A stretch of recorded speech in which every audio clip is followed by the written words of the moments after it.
Dear student, today I will explain you that what are the main precautions of expenditure method. व्यय विधि की मुख्य सावधानियां कौन कौन सी होती हैं वाइल एस्टिमेटिंग नेट इनकम। राष्ट्रीय आय की गणना करते समय व्यय विधि में किन किन बातों का ध्यान रखना चाहिए, उन बातों के बारे में आपको समझाऊंगा। So let us start. What are the main precautions of the expenditure method. The first precaution, number 1, expenditure on intermediate goods will not be included in the national income. जो मध्यवर्ती वस्तुएं होती हैं उस पर किया गया खर्च कभी भी राष्ट्रीय आय में नहीं जोड़ा जाता। इंटरमीडिएट गुड्स के ऊपर जो भी खर्च किया जाता है उसको नेशनल इनकम में इंक्लूड नहीं करेंगे। क्यों नहीं करेंगे? As it has already been included in the value of final expenditure.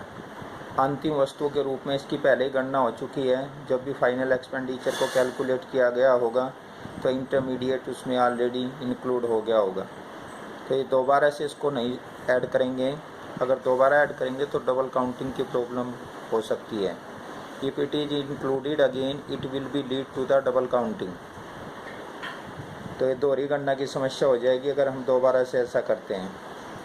तो the first precaution is expenditure on the intermediate good will not be included in the national income. It will included on the final goods. केवल अंतिम वस्तुओं को इसमें include करेंगे, intermediate को कभी भी नहीं करेंगे। Next precaution number 2, transfer payment are not included. Transfer payment, हस्तांतरण भुगतान को कहते हैं। Transfer payment are not included. Transfer payment कौन कौन से होते हैं? वन साइडेड पेमेंट होते हैं। For example old age pension है या डोनेशन है, इस तरह की चीज़ें जिसमें वन साइडेड पेमेंट होता है, बदले में दूसरे को कुछ नहीं करना होता, that is known as the transfer payment. तो जितने भी ट्रांसफ़र पेमेंट है, चाहे वो स्कॉलरशिप हो या डोनेशन हो या फिर ओल्ड एज पेंशन हो, ये जो मैं 2-3 नाम बताई हैं, ये सारे के सारे ट्रांसफ़र पेमेंट माने जाते हैं। ये कभी भी इंक्लूड नहीं होंगे। Such payment are not connected with any productive activity, क्योंकि इनसे किसी प्रोडक्टिव एक्टिविटी का निर्माण नहीं होता, किसी उत्पादन क्रिया का निर्माण नहीं होता। And there is no value addition, ना ही मूल्य वृद्धि होती है। So these are not included in the national income. Transfer payment will not be included in the national income. ये ध्यान रखना। ट्रांसफ़र पेमेंट मैंने बताया वन साइडेड पेमेंट, जो 2-3 एग्जांपल दिए हैं, चाहे वो ओल्ड एज पेंशन हो या फिर डोनेशन हो, इस तरीके से जो चीज़ें होती हैं जिसमें एक साइड या एक पक्षीय भुगतान जिसको हम कह सकते हैं, वो कभी भी नेशनल इनकम में हम इंक्लूड नहीं करेंगे। Next number 3, purchase of second hand goods will not be included. जो सेकेंड हैंड गुड्स होती हैं, पुरानी वस्तुएं जो एक बार ख़रीदी जा चुकी उसके बाद दूसरे को जो बेचते हैं, पुरानी वस्तुएं, उसकी जो ख़रीद है, उसका जो परचेज है, वो भी इसमें नेशनल इनकम में हम इंक्लूड नहीं करेंगे, क्योंकि जिस समय इनका प्रोडक्शन हुआ होगा तभी इसकी वैल्यू को ऐड कर लिया गया होगा। ये माना जाता है। As such expenditure has already been included when they were originally purchase. जब भी उनको परचेज किया गया होगा, फॉर एग्जांपल कोई कार है, मान लीजिए 2016 मैन्युफैक्चर है उसका, 2016 में उसका प्रोडक्शन हुआ, तो 2060 में ही उसकी वैल्यू को ऐड कर लिया गया होगा। अब 2020 है तो इसकी वैल्यू को दोबारा से हम ऐड नहीं करेंगे, ये मतलब है। इसी तरीके से बाइक है, 2014 मॉडल है, तो 2014 में उसकी वैल्यू को ऐड कर लिया गया होगा।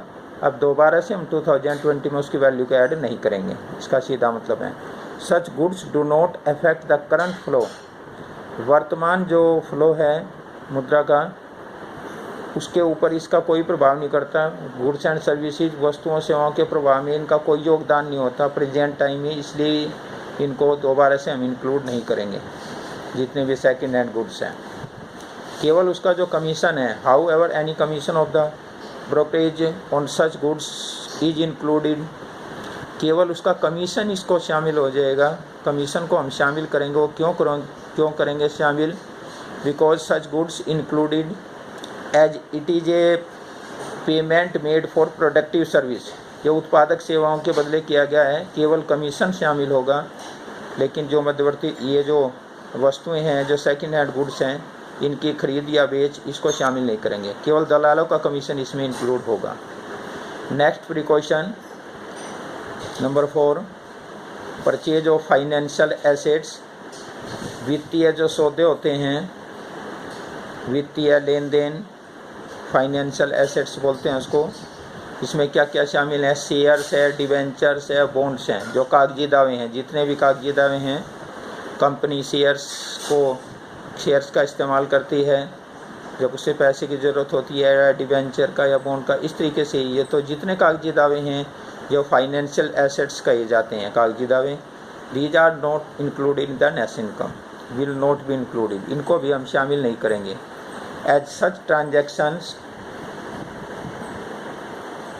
Do not contribute to current flow of goods and services, क्योंकि इससे वर्तमान वस्तुओं सेवाओं के प्रवाह में इसका कोई योगदान नहीं होता। जो वस्तुओं सेवाओं का प्रवाह है वो ना ही बढ़ता ना ही घटता, इसका कोई योगदान नहीं होता। तो कागजी दावे जितने भी हैं वे कभी भी नेशनल इनकम में हम इंक्लूड नहीं करेंगे। These financial assets are mere paper claims, केवल ये कागजी दावे होते हैं, इसके अलावा कुछ नहीं, केवल इनको कागजी दावे समझा जाता है। And involve A change of little only, change of title only. Next precaution, expenditure on account production. स्व उत्पादन, जो अपने लिए उत्पादन किया है, जो खुद के लिए इस्तेमाल कर रहे हैं हम, उसके ऊपर किया जाने वाला खर्च।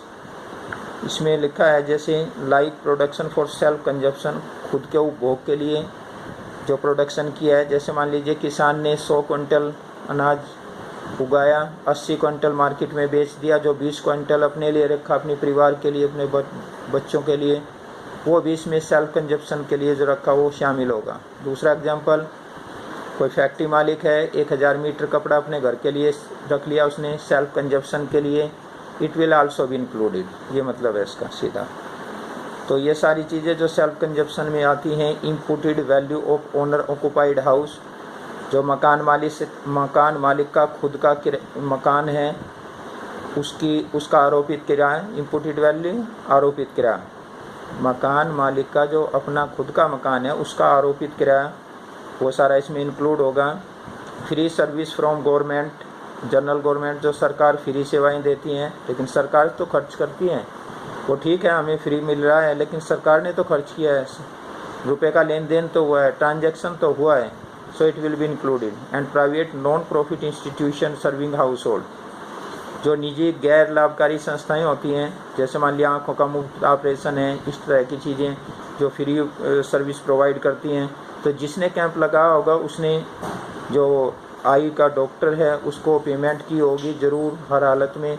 वो ठीक है कि पेशेंट से वो पैसा नहीं ले रहे, फ्री में आँखों का कैंप लगा लिया, लेकिन जो भी उस रुपयों का लेन देन हुआ है, उन्होंने डॉक्टर को पैसे दिए हैं, अरेंजमेंट किया है, खर्चा हुआ है, वो सारा इंक्लूड होगा, will be included in national income since these are the productive service, क्योंकि इनको उत्पादकीय सेवाएं माना गया है।